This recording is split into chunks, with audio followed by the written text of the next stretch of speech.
I still remember the creak of those wooden floors, the smell of bread baking in the little kitchen, and the laughter of my children echoing through the hallways. That house was not just a house, it was the heart of my life. Every stone, every corner, every window held pieces of me. It was where I built my world with trembling hands, where I worked myself to the bone, where I cried in the silence of the nights and prayed for better mornings. I gave my children everything I could, and I thought that one day, when my hair turned gray and my hands could no longer hold a broom or a pen, I would rest in that same home, surrounded by their love. But instead, one day, I woke up to a nightmare I never thought my own blood would give me. They sold it. Without a word, without even asking me, their own mother, papers signed behind my back, decisions made as if my life didn't matter, as if I was just some burden standing in the way of their future. The day I found out, I sat on that porch, staring at the garden where I had planted roses with my late husband, and my heart broke in a way it had never broken before. I had survived hunger. I had survived loneliness. I had survived the loss of the man I loved. But this betrayal, this cut deeper than any wound life had ever given me. They thought I was powerless, too old, too fragile, too dependent to fight back. But they forgot something. They forgot that I was the woman who built that home from nothing. They forgot I was the one who carried them on my back when we had nothing but scraps to eat. They forgot that even in these tired old hands, there is strength. And I swear on everything I have left, the way I took back what was mine, they will never forget it. Not in this life, not in the next. When I first married your grandfather, we had nothing but dreams in our pockets. No gold, no savings, not even proper furniture. Just two young souls, stubborn enough to believe that love could build a kingdom out of dust. And in a way, it did. That little house, oh, it wasn't much back then. Just two small rooms, thin walls that couldn't keep out the cold, and a roof that leaked every time it rained. But to me, it was paradise, because it was ours. We painted the walls ourselves, patched the roof with our own hands, and planted flowers in the front yard.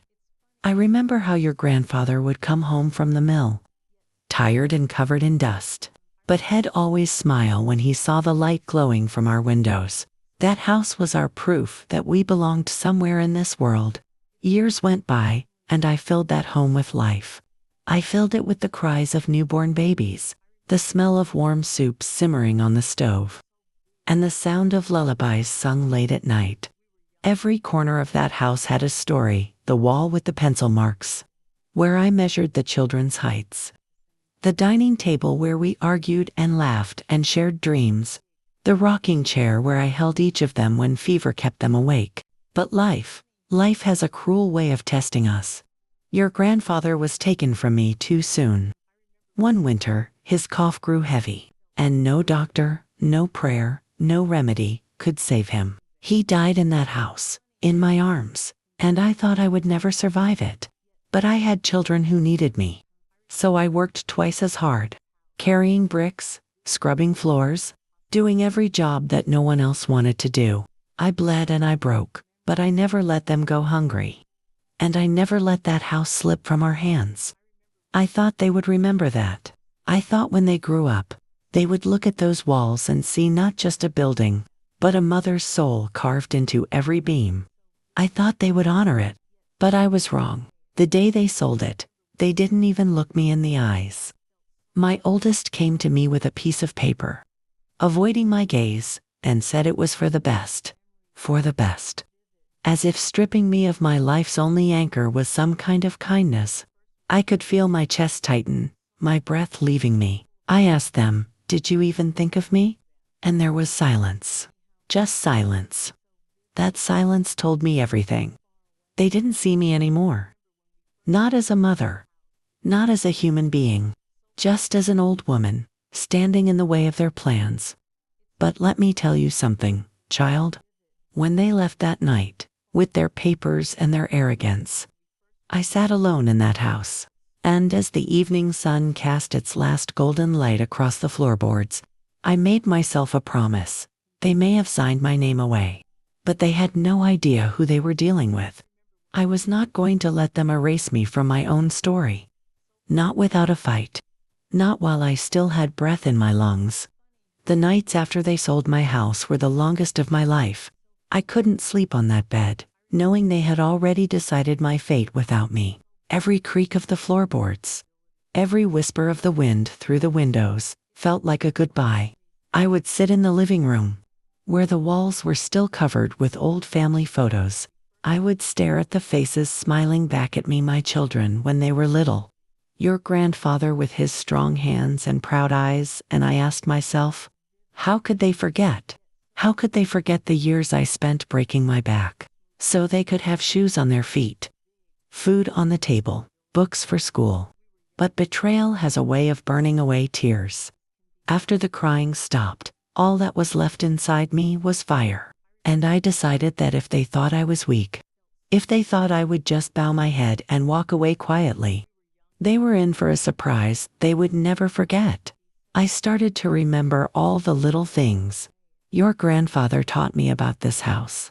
He was a man of his hands, always fixing, always building. He used to say, a house is more than wood and nails, it's a fortress of memories. Protect it, and it will protect you. Those words came back to me, sharp as knives. So I began to plan, quietly, carefully, patiently. I still had the old deeds. I still had friends in places my children didn't even know about. You see, when you live a long life, you learn to keep your roots deep in the soil. I knew the people who had seen me build this house with my husband. I knew who had witnessed me pay for every brick, every tile. And more importantly, I knew that my children, in their arrogance, had left loose threads. They thought they were clever, but they weren't clever enough. Every day, I pretended to be silent, to be broken. I let them think I was too fragile to understand. I listened as they spoke in hushed voices about money, about new plans, about moving me to some small room far away. And every night, when they thought I was asleep, I was plotting. I went to the town office myself, walking with these tired legs, holding my papers close to my chest. The young man behind the desk looked at me with pity at first, as if I was just another old woman with too many complaints. But when I laid down the documents, proof of ownership, proof of payments, proof of everything I had poured into that home, his expression changed. Ma'am, he said, do you know what this means? I nodded. Oh, I knew. It meant my children had no right to sell what was not theirs. It meant the law was still on my side, even if my blood had turned against me. And it meant that if I moved carefully, I could not only take back what was mine, but I could make them see what it feels like to lose everything you take for granted. I walked out of that office with my head high. For the first time in weeks, I felt alive again. They thought they had buried me, but they had only awakened the part of me that had survived wars, poverty, loss, and loneliness. And that was their mistake. Because when a mother who has sacrificed everything decides to rise, nothing in this world can stand in her way. After that day at the town office, my steps felt lighter. My body was still old. My bones still ached, but my spirit, oh, my spirit was alive again. I no longer looked at myself as a victim. I looked at myself as a fighter who had one last battle to win. I didn't tell a soul. That's the trick, my dear. Silence is the sharpest weapon when the world underestimates you. My children thought I was spending my days knitting, reading, and sipping tea. They had no idea that behind the quiet eyes of their old mother, I was gathering every tool, every piece of paper, and every ounce of strength I needed. The first step was confirming the truth. The sale of the house had been filed. But it wasn't final. They had rushed, eager for money, too eager to notice the legal knots they left behind. The deed, the real deed, had always been mine alone. Their signatures meant nothing without mine. It was like watching thieves celebrating with stolen gold, unaware that the treasure chest was empty all along. The second step was reclaiming allies. You see, in a small town, people don't forget who stood by them. I had helped neighbors when floods came, cooked meals for funerals, and lent money I never asked to be repaid. Those same people now stood ready to help me. The lawyer's son I once babysat, the clerk whose mother I visited in the hospital, even the bank manager whose children I tutored years ago, they all remembered. And when an old woman walks in with dignity, with proof, and with truth on her side, doors begin to open. The third step was the hardest: patience. Oh, patience burns. Every night I sat in that house, pretending not to notice the whispers of my children, the dreams they spoke of, the new lives they planned with the money they thought was theirs. They laughed in the kitchen, pouring wine I had paid for, planning renovations for a house that was not theirs to change. And I smiled. I let them believe it. Because the sweetest revenge is not loud. It is silent, it is certain, and it arrives when they least expect it. The day of reckoning came quicker than they knew. One morning, a knock echoed through the house. They opened the door to find a man in a suit, carrying documents stamped with the seal of the court. Confusion spread across their faces as he read aloud. The sale was void. The funds were frozen, and the rightful owner of the house was none other than me. Oh, how the color drained from their cheeks. My son stammered, my daughter-in-law shouted, but the law was clear. This house, my house, was never theirs to sell. Every wall, every brick, every memory remained mine. I will never forget the silence that followed. For the first time, they had nothing to say. They couldn't command me, couldn't shame me, couldn't dismiss me. I had taken back what was mine with nothing but patience, wit, and the truth. But I wasn't finished. No, my dear. Taking back the house was only the beginning. What I left for them afterward, well, that was the lesson they would carry for the rest of their lives. When the court papers landed on the table, my children's faces twisted with anger. They had counted on me being too frail, too quiet, too blind to notice what they had done. But now the truth burned in front of them, undeniable. I didn't raise my voice. I didn't curse. I simply walked across the room, my wrinkled hands brushing against the wall, feeling the familiar warmth of my home. And then I said the words they never expected to hear. You may leave now. They stood frozen. My son tried to argue. His wife hissed like a cornered snake, but I didn't flinch. I had prepared for this moment. Their clothes, their belongings, everything they had moved into my house was already packed neatly in boxes by the door. I had spent nights quietly doing it, folding each piece, stacking each item. And on top of those boxes, I left something for them, not money, not gifts, not mercy. Just an envelope.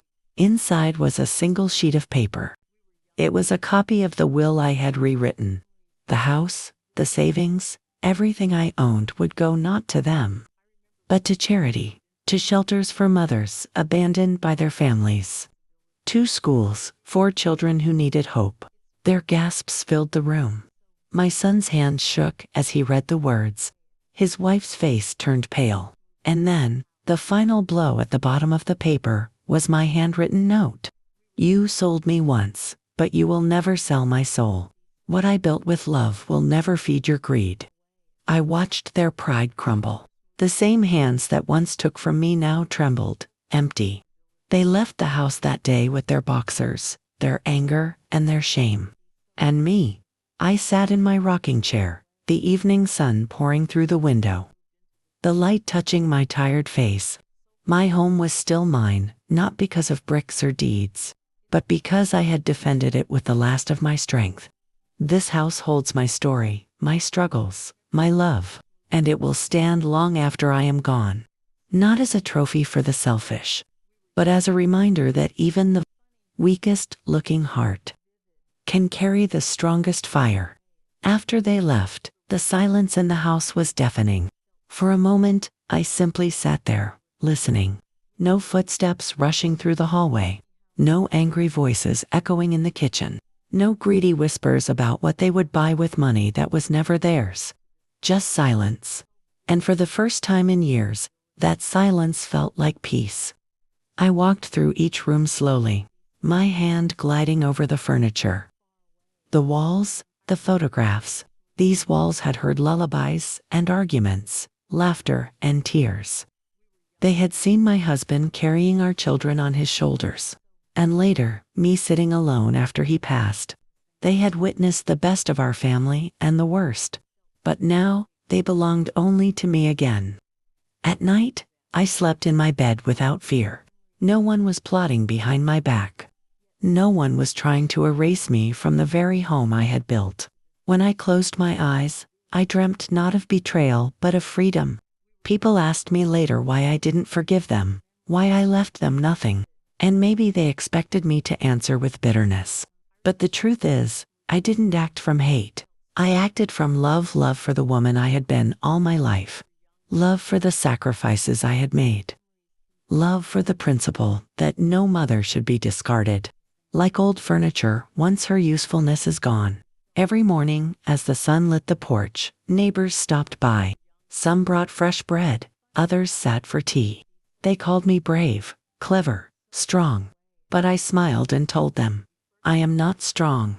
I am simply a mother who learned that strength sometimes means saying no. Years passed, and with every child born, this house grew fuller. The kitchen smelled of fresh bread and stew simmering on the stove. The backyard rang with laughter as your father and uncles chased each other under the oak tree. I stitched curtains by hand, patched clothes, and stayed up late into the night mending torn knees from their endless adventures. The walls echoed with lullabies, my lullabies. This wasn't just a house. It was a living memory, stitched with love and sacrifice. But as the children grew, so did their hunger for more. I gave them everything I had, my youth, my strength, my quiet endurance. Your grandfather passed too early, leaving me to carry it all alone. Still, I held the house together, brick by brick, bill by bill, because I believed it was the one thing that would always keep us connected. I thought foolishly that blood ties were stronger than greed. Then came the day I discovered the truth. My son, my own flesh and blood, had signed papers behind my back. My daughter her smile was sweet as honey. But her words were, knives whispered that I was too old, too tired, too much of a burden.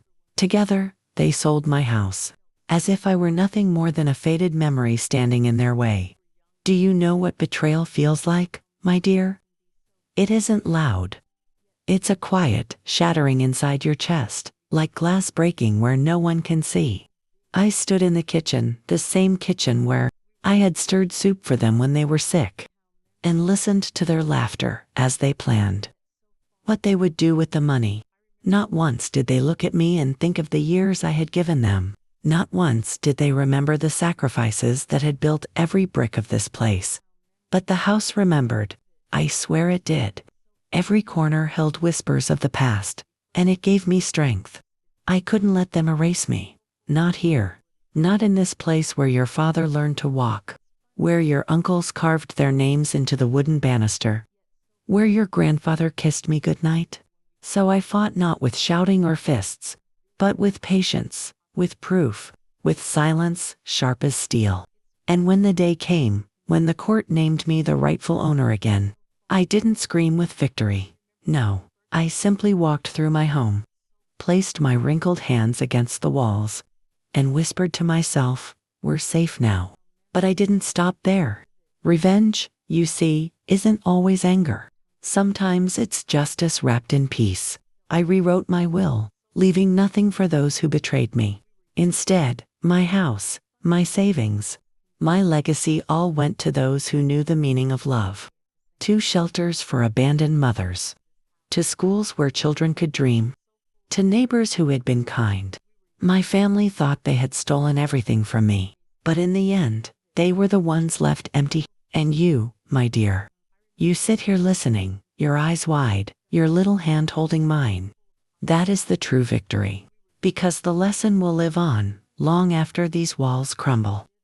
Never let anyone take your worth. Never believe that age makes you powerless. And remember, sometimes the quietest heart carries the loudest strength. I wasn't always old, you know.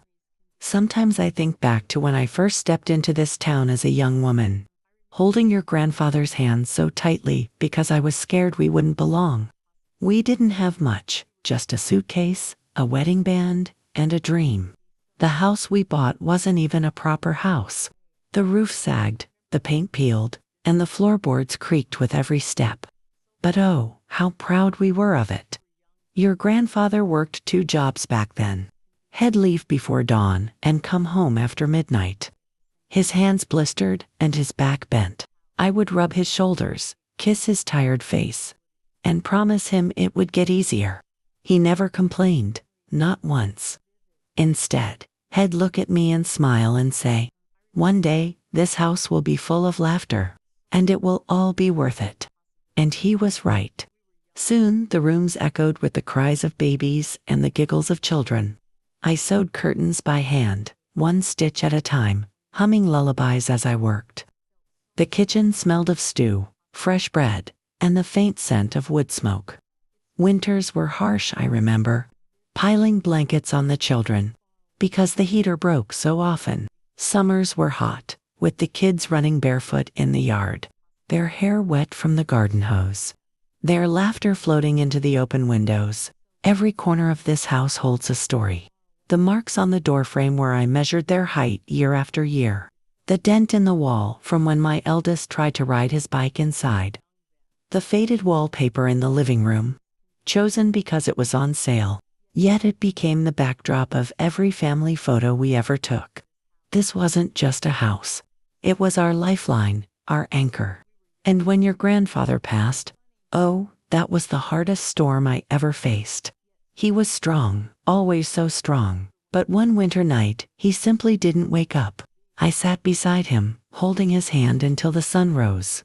And then I knew it was just me now. Me and the children. Do you know what it means to carry a family alone? It's a weight you can't see, but it presses down on you every single day. I worked as a cleaner, a cook, a caretaker, anything to keep food on the table. I stretched every dollar, patched every shirt, and prayed every night for strength. The house needed repairs constantly, but I learned to fix things myself. Hammer in one hand, faith in the other. And through it all, I believed my children would remember, that they would grow up grateful, that they would carry forward the love their father and I had poured into them. But sometimes, life teaches us cruel lessons. I didn't say a word that night. I just sat in my rocking chair, staring at the walls. They thought I was powerless because I was old. They thought wrinkles meant weakness, that gray hair meant silence. But what they didn't know is this: age sharpens the mind, and pain hardens the spirit. So I waited.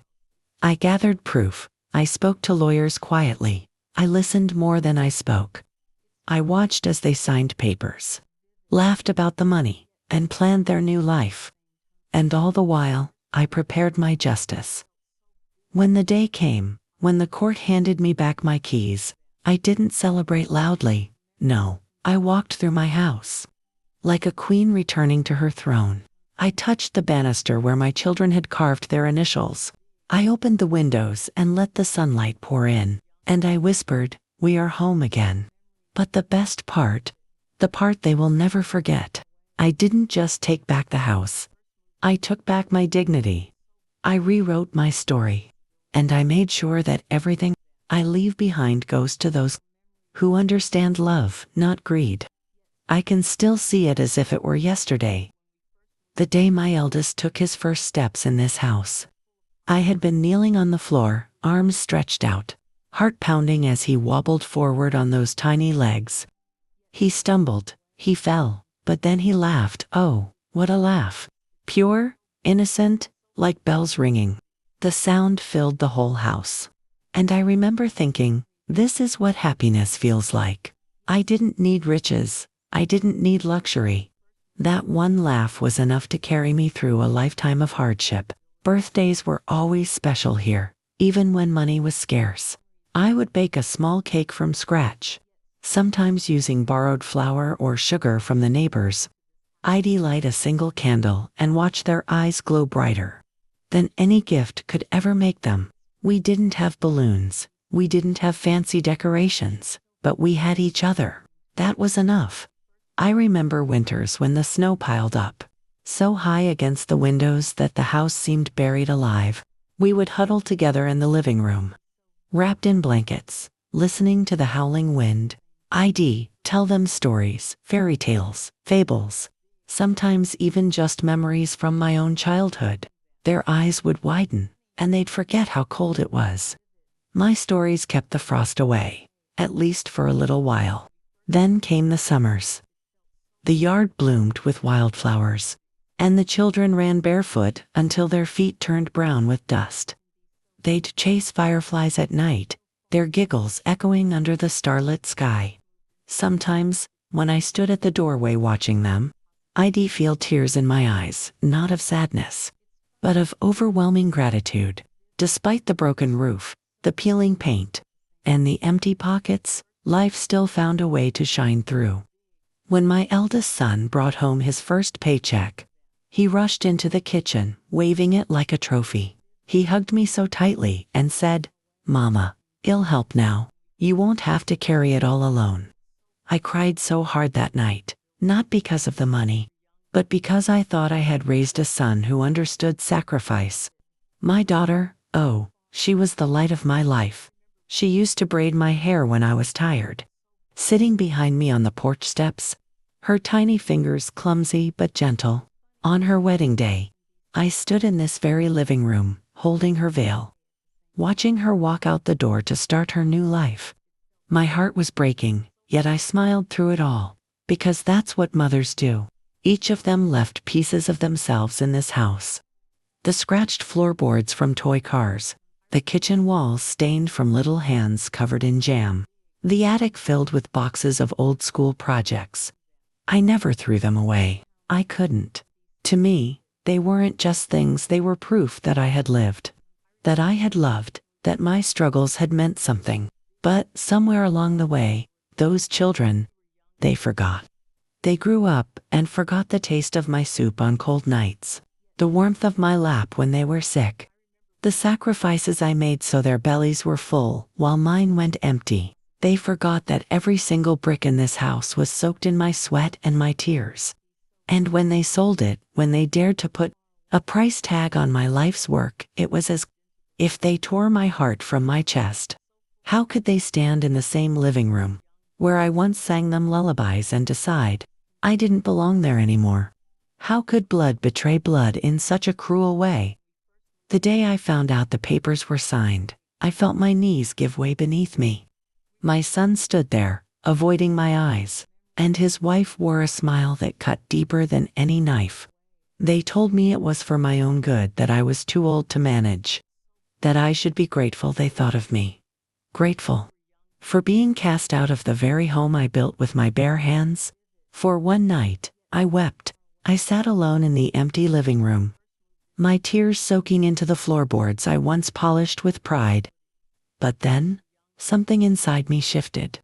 I wiped my face, looked around, and whispered, "Not yet. This story isn't over." What they didn't know was that the house was still legally mine, and I had proof.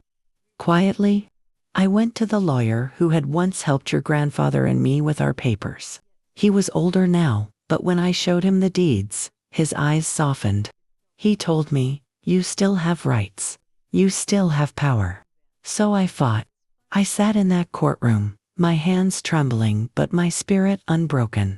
I listened as my own son tried to paint me as incapable, as if I were nothing but a burden. But when it was my turn to speak, I stood tall. My voice may have been cracked with age, but every word carried the weight of a lifetime. I told them about the nights I went hungry so they could eat, the winters I kept the fire burning while my fingers bled, the years I poured into making that house a home.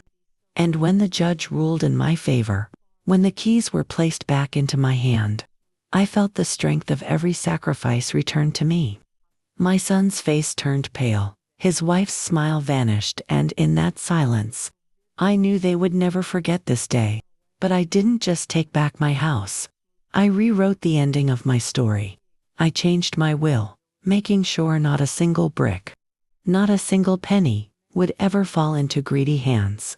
Instead, everything I own will go to those who understand love, kindness, and respect, to those who know what family truly means. Now, when I walk through these rooms, I no longer feel sorrow. I feel peace. Because this house, my house, carries not just the pain of betrayal, but the triumph of survival. And when I close my eyes for the last time, I will do so knowing I didn't let them erase me. They tried to sell my life as if it were worthless. But I showed them something they'll never forget. A mother may grow old, but she never grows powerless.